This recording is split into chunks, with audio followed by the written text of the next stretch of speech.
Hello, hello, hello, lovely people of both LinkedIn and YouTube. So, for those of you who don't know yet, we are now, for the last 5 interviews, also streaming to YouTube so that it's easier for you to go back, watch the replays, because finding them on the LinkedIn newsfeed can sometimes be a bit too difficult. Now, happy Monday, everybody. Another Monday, another great interview. And without me going into too much rambling, like I sometimes know to do, Keziah, welcome to the show. It's a pleasure to have you here. And we always start with my guests introducing themselves a little bit to the audience. Well, thanks so much for having me. It's always fun to be here. My name is Keziah Robinson. I am a small business coach. So I work with small business owners and entrepreneurs who are looking to take it up to the next level. I always say my clients are small in terms of headcount, usually under 100 employees, but not in terms of vision. So that's me. I'm out of the Boston area, but I work with people all over the world. Okay, that's nice. Well, the topic of our conversation will be all about energy. So, how about you make a quick little introduction into the topic, and then we'll go from there. Awesome. So I feel like the way I position is that the fundamental commodity that we deal with is not time or money. It's actually our mental and emotional energy. And everyone who's had that experience of working, people say, well, time is money. And it's like, well, we've all worked on something that was super fun and really engaging for us, and time just flew by. Or we've all worked on something that we found to be really, really tedious, and it was like the seconds were ticking by. So I don't like to think so much about time. And I find that when you're doing a job investing your energy and really thinking about return on that energy, you start to find that the money also follows, because you've really got the energy to pick up the phone and make another call to a supplier, or go through another round of interviews with a new salesperson, or make sales calls yourself. So that's where I kind of focus on energy as something that we can choose to invest in, and something that we really need to focus on what return we're getting out of it. Well, I think you are probably, I want to say the only person, but I do think that I had the privilege to talking with one more person, Miss Monique, a few weeks ago, who is a lot about time management, but then we kind of came to the topic of energy management versus time management. But I think you are literally the only person that I know who understands things in a similar way, where time has nothing to do with productivity. Money, it's just a tool. And at the end of the day, it's really all about your energy, because you can have 24 hours, but if your energy is low, you won't accomplish much. And even the things you will try to do usually don't end up as they should be, versus when you come with high positive energy, you can just work a few hours and you will accomplish more than a lot of people in a whole week or in a whole year. So how did you first came across this whole concept, how energy is so important for everybody, and especially for us fellow entrepreneurs? Well, I am, so one of the reasons is I had gone through, in my previous life, I was in the investment business, and I did a lot of productivity training and all of this, and I found, I was looking back and I was like, well, how come it was no big deal for me to write 10 two-page reports on totally different companies, but it would just kill me to write one 20-page report on one company? And I started to go through and think about a lot of the activities in my life. And I read books, like Flow or Designing Your Life. You really get into, there's a lot of other research about it, but you start to see, when I'm in a positive energy state, when I am investing in myself and then also investing outside of myself and getting return on that energy, it just compounds. And when you have, I would say, if you do, I could get through one 20-page report, but when my job was looking like I was going to have to do that every day for the rest of my career, right, it just gets worse and worse and worse, to the point where you really break down. And I was miserable at the work, and I got out of that business. So I really found that when I thought back on it, every productivity book I looked at was about efficiency. And I'm really focused on effectiveness because I don't want to be efficient. I don't know about you, but none of us want to be efficient at something that's not effective. That's just a waste of time. So I really started to come up with an understanding that we needed to focus most on energy, and that the efficiency would tend to follow because it would be clear whether you should be doing it, whether someone else should be doing it, whether you were doing it for enjoyment. That's a lot of times I would say with businesses that over-engineer their products. And like, you can over-engineer, just don't expect somebody else to pay for it, because you put all that energy into the product for yourself, for your own team to really enjoy being over-engineering a product. You did not put it in for the customer. So if you can understand how much you want to over-engineer something, right? There's nothing wrong with that. You just can't expect to be paid for it. Yes. Well, tell me something. Most small businesses, the businesses that you typically work with, are they aware that, they need to do something with the energy? Or, because I see with my clients, they often, come with, oh, how can I be more productive? How can I better manage my time? And it's all about time and productivity and all of that. And then it's only through the coaching that we do and through different techniques that I'm using to get them to the point of being very mindful about the energy and doing energy check-ins and so on, that they start understanding how the energy is so vital, and you knowing how to maintain good energy throughout the day. Because even if you do a sprint today, but then you have to recharge for the next 5 days, well, that's not really productive. So are your typical clients already aware of the whole concept of energy, or do they come to you as well with, ooh, we want to be time efficient and so on? I mean, every single one of my clients, I say, is characterized by they're doing too much and not getting enough done. So typically they do come in thinking, and they usually have tried, right? Read the book, done the course, maybe even had a coach before, and focused on efficiency and productivity. And so it is a new concept to come in and actually look at it in terms of the energy, and to use that in traditional, because I'm a business coach, right? I work with people on business. Is how do you do a customer profitability if you factor in how much energy this customer is draining or adding to your day and to your team's day? When you start to put that in, you start to see somebody, usually when you do customer profitability, it turns out that your difficult clients are not that profitable. But if you really add in that energy layer, it becomes so much easier to let someone go. So I find that the energy is really novel, and it's something that is almost, and there's an antithesis to some of our traditional entrepreneurial culture. We attribute it to American work culture, but I think it's true in the entrepreneur sets and in lots of parts of the world, which is the idea that you're supposed to just work really, really hard. And if you're not working really hard, you read like the 4-Hour Work Week, like Tim Ferriss, and you're like trying to, engineer your life around that. And the idea, I mean, I was talking to actually someone I used to work with, and CFO of a financial services company. And I said, well, I was like, what would it be like if you hired a salesperson and they just didn't seem to work at all, but they exceeded the quota? And he was like, he literally was like, I don't think I could handle that. I think they were lazy, right? You think they're cheating. And we see that all the time with entrepreneurs. Oh, they cheated because they, whatever, went and didn't incubate. There's all this sense that you have to do everything yourself.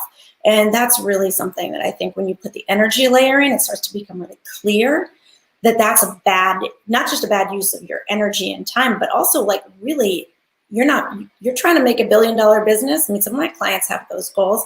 You're trying to really succeed. You're trying to have sustainability, to your point, being able to work at an even level and to grow at that.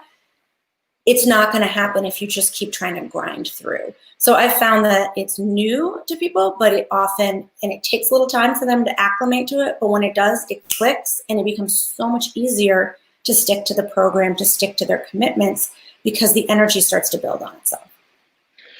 Yeah, there's a lot of hustle, grind. You have to work 16 hours a day, 18 hours a day, 7 days a week. If you don't grind and hustle, then you don't really want it, and so on. And that is just the surest way to burn out your health and whatnot. So that's really not how you want to create and then grow and scale a long-term business, a sustainable business that will be there for years to come, because you will burn out in the process for sure. Yeah. So what are, like, how do you normally start working with a client? Like, do you take them through a certain assessment or due diligence? Like, how does that process look like? And then if you can also share, maybe a few examples, a few tips and tricks for our Mhm. audience so that they can start implementing certain things and start noticing results by doing things a little bit differently. Absolutely. So I do start with a behavioral assessment. I typically am working with a sole business owner or entrepreneur, sometimes with a partnership. And in those cases, I will start with a behavioral assessment. I do a screening just to make sure, obviously, that they're a good client, and that I don't need to know that much about your business. I worked like I said, I was in investments. I probably met with 1,000 companies in my career. And so I don't need to know that much about your business, because usually it's something that it matches to a business model I've seen someplace else. But I start them with a behavioral assessment because I need to know how you work. I put together a very tailored program. So I have a very large toolkit, but I will bring different things at different times depending on what people need. And so it's really important for me to get a sense of how you work so I can really put together the most effective program. Also, it's really important for you to understand how you work, because to my point before, people are often trying to fix things. They tend to focus on their quote unquote weaknesses.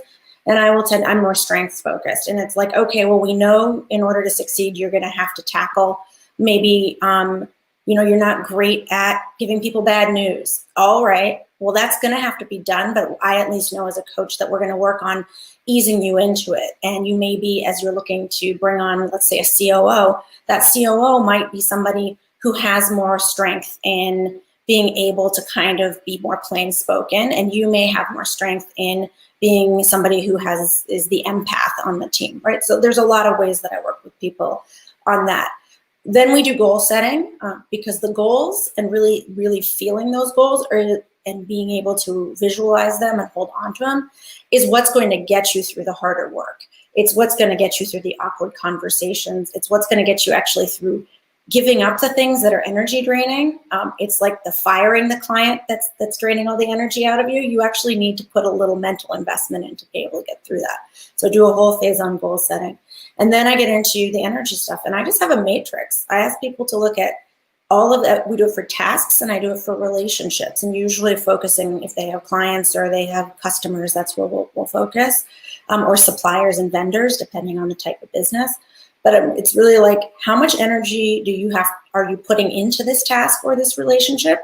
And is it positive or negative coming back? And we just start with all of the stuff, and I just 2 by 2. And if you ask people, like, can you cut something? Usually they'd say no. But then when you get there, you look, there's these big chunk of tasks that they've got that are energy draining.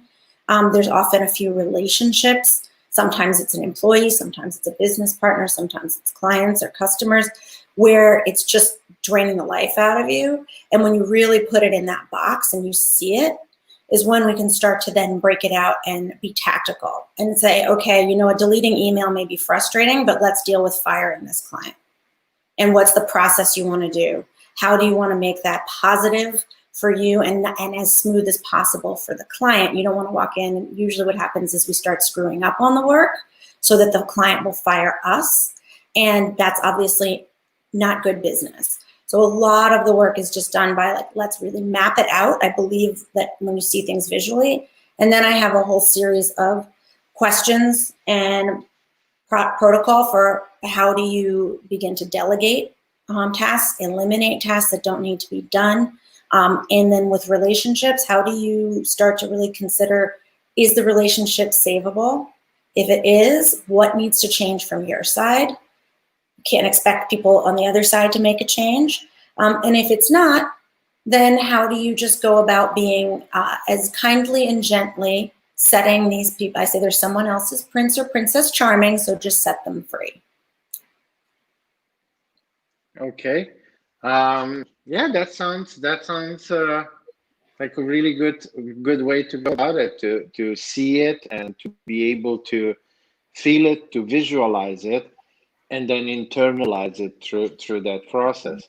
Now, are there any, uh, tips or tricks, or maybe an exercise that you can give to our audience and they can maybe try it today, tomorrow, just to become maybe more mindful about Mhm. where their energy is going, or anything that you feel would be that good first, or one of the first steps Yeah. that they can try for themselves.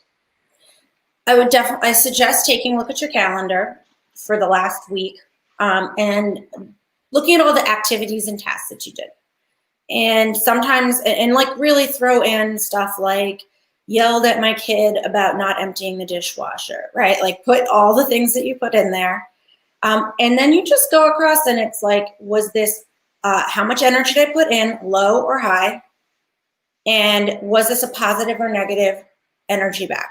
And you just go through and you could put, it depends on how many activities you have, but I think it's great to start with tasks, because relationships, I do a separate matrix for that, they're a little complicated. And then just start to redline, go around the things where you're like, this is an energy drain. I put a lot of energy into it and it's negative. And that is like, just recognizing it is often really important. And then looking at where your restorative activities are. These are the things where you don't have to put a ton of energy into them and you really enjoy them. I mean, one of the sadder experiences I had, and this happens sometimes, was I had a client who came in and I gave him this and he said, I have no restorative activities. And I was like, well, how much do you sleep? And he was like, not very much. And I was like, okay, so we worked on sleep. I mean, I've done that with people where I'm like, let's just work on you getting more sleep, because you need something in the restorative category. So I think it can be really helpful for people to just go through and take a look and pick one thing on the drain. Pick one drain. Don't try to close them all. You're just going to pick one, and then look at, can this be delegated? Do I actually even need to do this? Does anyone need to do this? Can it be outsourced? And, is there some way that could I maybe do good enough, as opposed to, could I have written a 10-page research report instead of a 20-page research report? A lot of times I call it the acceptable error rate. It can be really helpful for delegation and for yourself, just looking at what really is good enough in this case and building that in. And so pick one drain, and then I would say pick one restorative activity to commit to take when you stop losing energy into the drain, to put that energy back into the restorative activity. That's what I suggest to people. I really, really like that. And I saw with a lot of my clients, the first thing what we entrepreneurs do is we take out a big piece of paper and we put on like 100 different tasks. And just looking at that piece of paper drains the energy out of you, sucks everything away from you. So what I do is I use post-it notes, and it's one thing per one post-it note. And then you just go and you take one. And so you're focused on that one little post-it note. And then once you're done with it, then it's happy dance, happy song, something to celebrate, just a little celebration to get your energy back up. But the other thing that I saw is when they make this list and then they go in this order: do, delegate, delete. So first they try to do whatever they can. Then when they're failing, then they might delegate something. And the last thing is to delete something, because God forbid, what if everything is important? And one of the big things that I work with them on is to change the order. And so first, you delete whatever doesn't have to be done. And then you work really hard to delegate as much as you can. And then you're just left with maybe a few tasks that actually are good for you to do. Yeah, I love that. And I think that there's to that point, I try to have people go through, does this have to be done? Does this have to be done by me? And a lot of times eliminate, like, there's just all sorts of stuff that people are like, well, we have to post on social media every day. And it's like, really? Let's try it. Let's, you know, and I think a lot of times it's just experiments. Like, let's see what happens if you don't post on social media every day. Does your lead flow shift? Like, what happens? So a lot of times people just, they should all over themselves. They're like, I should do this. I should do that. I read in Inc. magazine that this is what other entrepreneurs do. And it's like, this is your business, right? You know, this is your baby. You're going to run it the way that is appropriate for you, not the way someone else is going to run their business. So I love that. Delete first.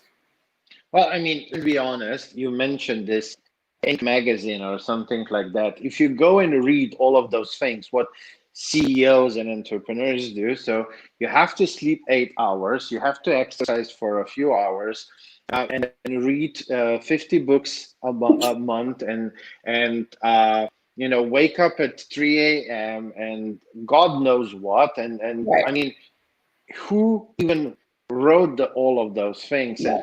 And I'm very big fan. I don't know what you will say, but I'm a very big fan of getting to know yourself, your own biorhythm, and instead of working against yourself, to work with yourself, how you would naturally flow. Now, I understand if you have young kids and you have to take them to school at 8 a.m. and they wake up at 7, and when you go to office, there's a whole craziness going there. Yes, of course, I understand that you might want to wake up at 5 and do some silent work that you need to do before all of that life starts happening around you. But I mean, just work with as close to your natural flow and understanding that we are all different. Some people are night owls, some people are early riser, some people are something in between. I don't know, what's your opinion on that? I agree with you that it's important to know how you work best, especially whether that's even, are you someone who likes to work with and through other people? Do you like to talk through your ideas? This is why I start with a behavioral assessment. Or are you someone who's more likely to want to go kind of like get a bunch of information and go think by yourself and then come back? Because you need to recognize that in all of the people around you and in the team around you. And when you're the boss, you know, the owner, you have some ability to just tell other people that they're going to work the way you want to work. But you also have the ability to kind of say, hey, I'm going to get more out of Sarah if she has some alone time. So maybe this open plan office isn't the best idea. Maybe forcing everyone. I mean, there's lots of corporate initiatives where, to your point, they read some article in a magazine, or they hired a consultant, and now everybody has to do Tai Chi at like 9 a.m. together. And that just alienates your employees and it alienates the people around you, because they want to have control over how they work as well. So I think it's really important to know how you work. And then, hey, you choose, right? This is the point of having all those activities. And the concept of energy is you're going to choose where to invest your energy. So I had a client once where he was going to the office 4 days a week. He was working remotely 1 day a week, and there were issues with the team and things like that. And the quick fix was that he started working from home more days a week. And the team productivity said he was actually creating the problem, right? He was micromanaging. People were deferring to him. It was a small office. They were constantly, like, people didn't have any quiet time to get work done. And when he stopped coming to the office as much, they saw an increase in productivity. So sometimes it's like, you know, and then he felt guilty because he's like, I feel I'm like better rested and the team is happier, and I feel like I'm not working as much, to this effectiveness conversation. And he's like, I feel a little guilty, like I should be working harder. And I was like, absolutely not. Stop going to the office. Give your team a break. But that's the kind of thing where he didn't want to be in the office, but he felt he had to. And then the team didn't want him in the office, but they couldn't say anything. And to your point, if he just had a little more thought about himself, and the team had more ability to communicate and just to talk back to him about it, he might have made that decision a long time ago, as opposed to, you know, waiting until he was working with somebody professionally to help him. So. Keziah, what are some of the things that you do to maintain your energy, to increase your energy? What kind of self-care stuff do you usually go to when you need to refill the energy inside of you? Well, I have sort of like a craft hobbies. Like I sew. I love cooking. I've gotten really into makeup, which is something usually I would be wearing brighter colors, but that's something that's just really fun because it's an artistic activity, and it's something that I can do whenever I feel like it. You know, like I can always just run into the ladies' room at work and put on red lipstick, right? So there's something about that ability to kind of transform and kind of have that magical moment, whether I'm trying to look very natural, whether I'm trying to look like a drag queen, whatever I'm going for, I have that range of expression. So that's one of the things I really enjoy. And then I do crossword puzzles. And that's something that, you know, I do the New York Times crossword puzzle, and I just love it. There's a satisfaction. I always learn something new because there's always little factoids you didn't know that word was for or something. And you get the satisfaction of kind of, to your point, completing a task every time I do one. Nice, small little things. I like it because, you know, often we think, oh, we need to do some huge, big things to achieve something, even to replenish our energy. And I like how all of these examples are super simple, super easy to do.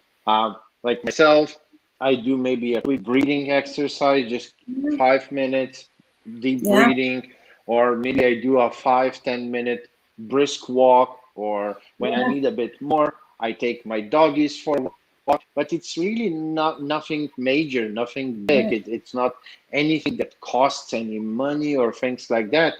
But really understanding what are some of the things, even maybe playing with the kids or something like that, that will replenish you with the energy so that you can maintain the momentum and keep going at a steady pace instead of jumping and crashing and then staying down there for a few days and then another burst and you crash again energetically and then another few days of having to relax and to nurture yourself back into the good vibe.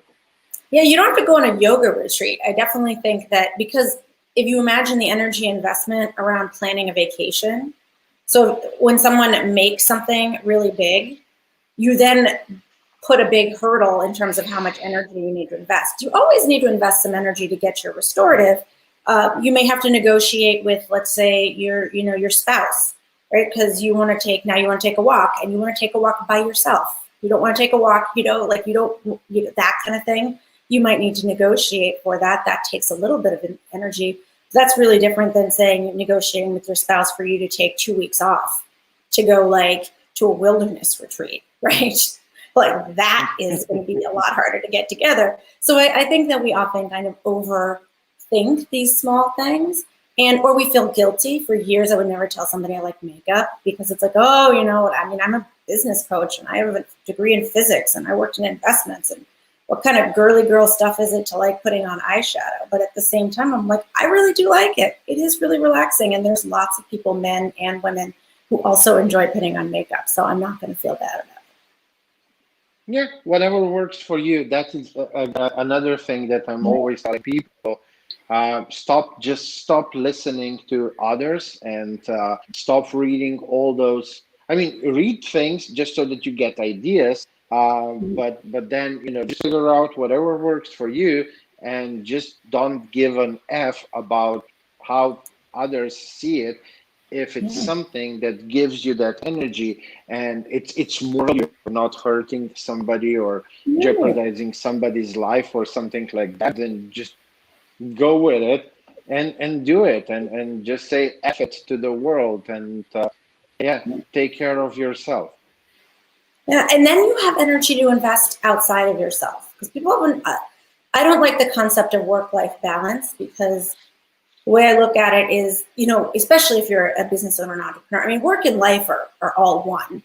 And the truth is, if you're going and spending 8 or 10 hours a day doing work that is not integrated into your life, I mean, that's a real waste of that time and energy, right?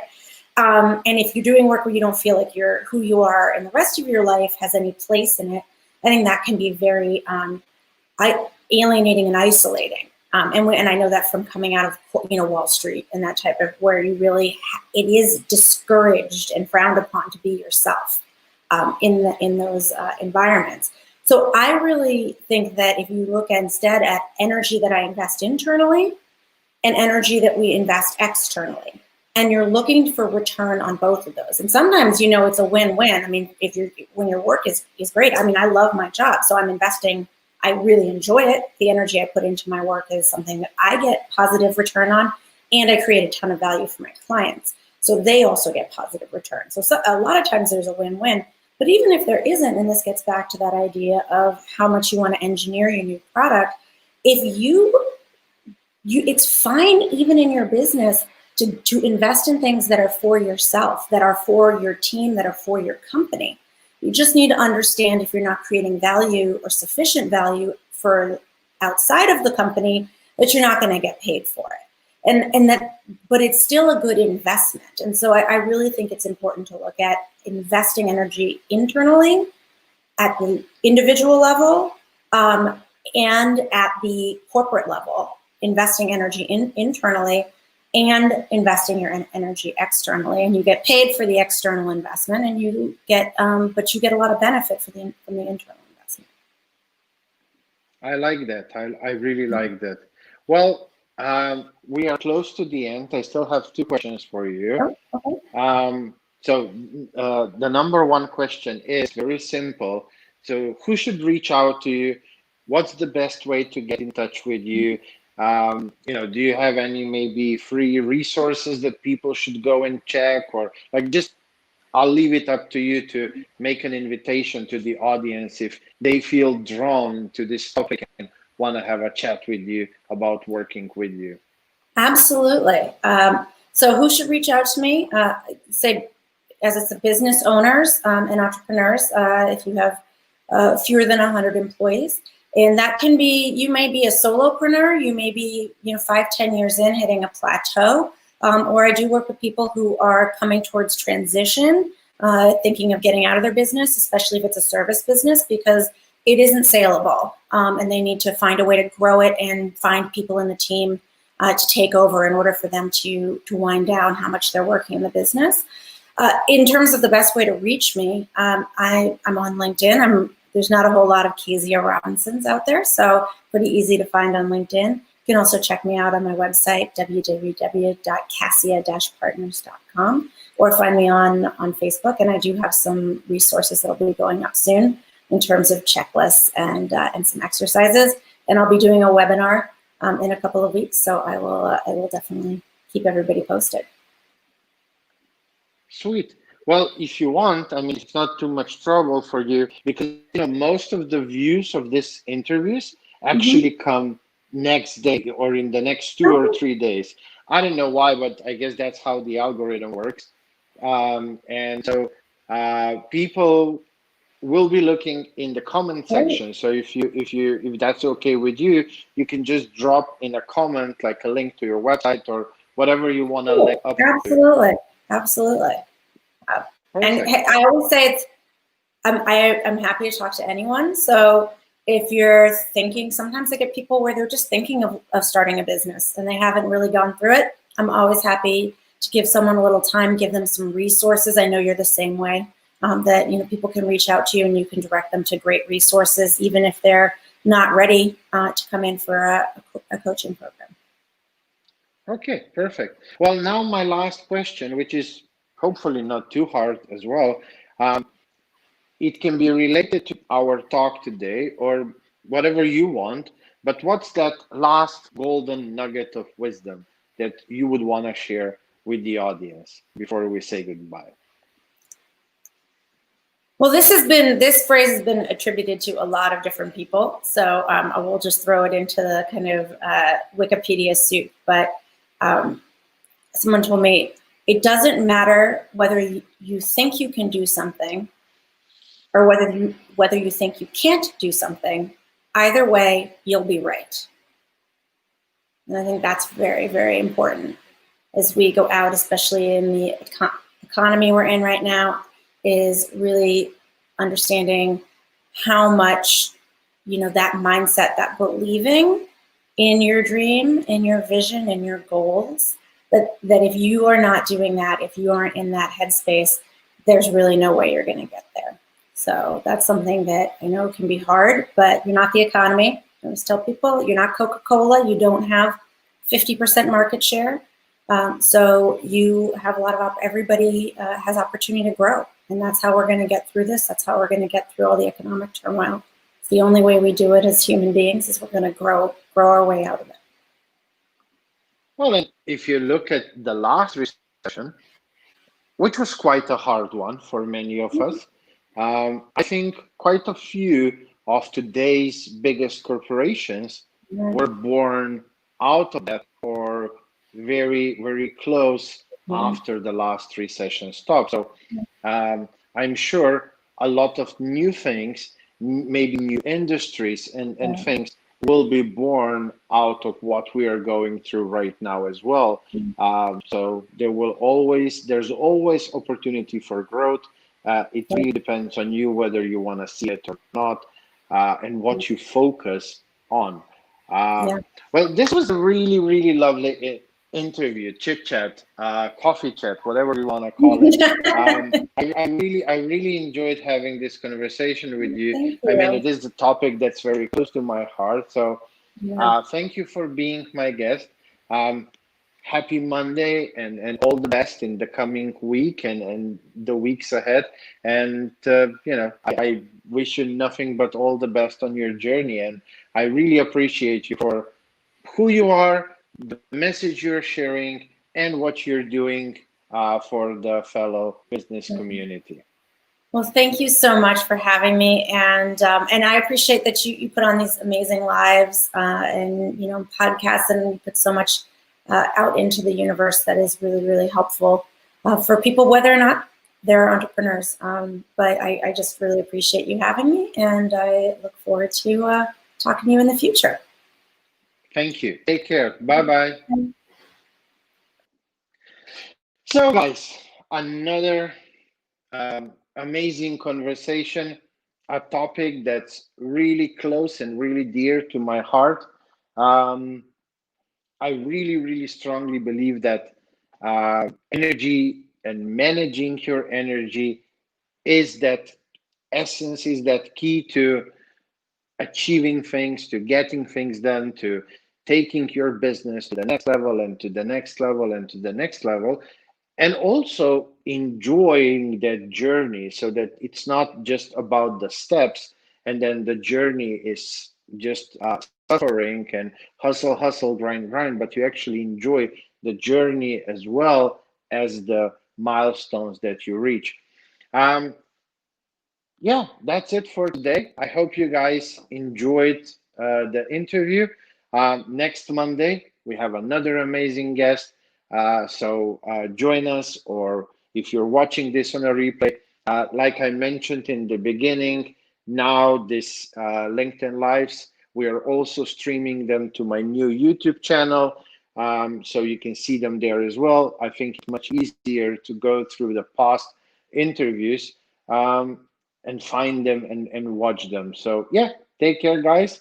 I hope you're all doing okay. The second wave here in Europe, it's already quite skyrocketing with the numbers. So it's an interesting time ahead of us. I hope you're all safe. I hope you're all healthy wherever you are, whatever you're doing. Until next time, take care.